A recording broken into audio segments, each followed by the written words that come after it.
ప్రపంచ ప్రసిద్ధి చెందిన పవిత్ర ప్రసాదంగా పేరొందింది తిరుమల శ్రీవారి లడ్డు. ప్రామాణికతలోనూ దీనికి ప్రత్యేకత ఉంది.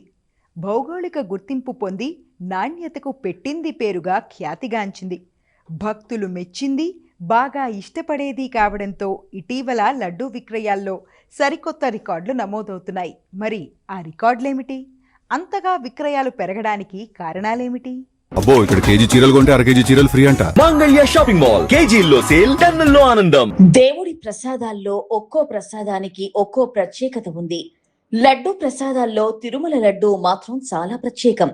తిరుమల లడ్డూకి ఉన్న ఖ్యాతి అంతా ఇంతా కాదు. దక్షిణాది రాష్ట్రాల భక్తులంతా ఉవ్విళ్ళూరుతూ ఉంటారు. తిరుమల లడ్డు ప్రత్యేకత ఏమిటో ఉత్తరాది వారికి తెలిసింది.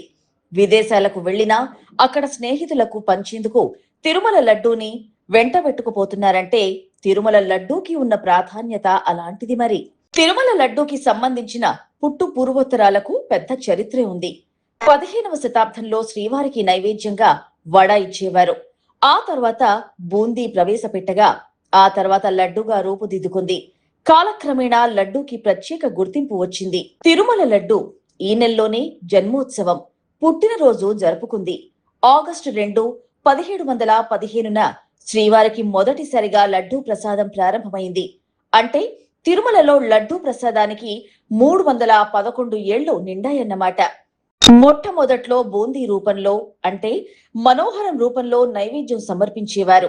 1940 నాటికి కాలక్రమేణా నెమ్మదిగా మారుతూ ఇది ప్రస్తుతం ఉన్న గుండ్రటి లడ్డూ రూపంలోకి వచ్చింది. తిరుమలలోనే ఉన్న ప్రత్యేక వంటశాల, పవిత్రమైన పోటులోనే పరమ భక్తితో సాంప్రదాయ పద్ధతిలో లడ్డులను తయారు చేస్తారు. తిరుమల లడ్డు పవిత్రతను, విశిష్టతను కాపాడేందుకు 2009లో దీనికి GI tag, geographical indication tag, భౌగోళిక గుర్తింపు లభించింది. లడ్డూ తయారీకి వాడే పదార్థాల విషయానికి వస్తే తిరుమలలో లడ్డూ తయారీకి చాలా నాణ్యమైన పదార్థాలు ఉపయోగిస్తారు. నాణ్యమైన శనగపిండి, స్వచ్ఛమైన ఆవు నెయ్యి, పంచదార, జీడిపప్పు, కిస్మిస్, యాలకులు, పచ్చకర్పూరం వంటి దినుసులను ఉపయోగించి తిరుమల లడ్డూ ప్రసాదం తయారు చేస్తారు. తిరుమలలో భక్తులకు లభించే లడ్డూలలో ప్రధానంగా 3 రకాలు ఉన్నాయి. సాధారణ భక్తులకు ఇచ్చేది ప్రోక్తం లడ్డు. ప్రత్యేక ఉత్సవాలు, పండుగలకు చేసే పెద్ద సైజు లడ్డు ఆస్థానం లడ్డు. ఇక 3వది మరింత పెద్దగా ఉండే కళ్యాణోత్సవ లడ్డు. లడ్డు ఏదైనా తిరుమల లడ్డు అయితే చాలు, భక్తులకు నోరూరిపోతూ ఉంటుంది. తిరుమలలో ఈ ఏడాది వేసవి నుంచి భక్తుల రద్దీ పెరిగింది. లక్షలాది మంది భక్తులు తిరుమల చేరుకుంటున్నారు. ప్రతిరోజు సగటున 75,000 మందికి పైగా శ్రీనివాసుని దర్శించుకుంటూ ఉండగా దాదాపు 4 లక్షల లడ్డూలు విక్రయమవుతున్నాయి.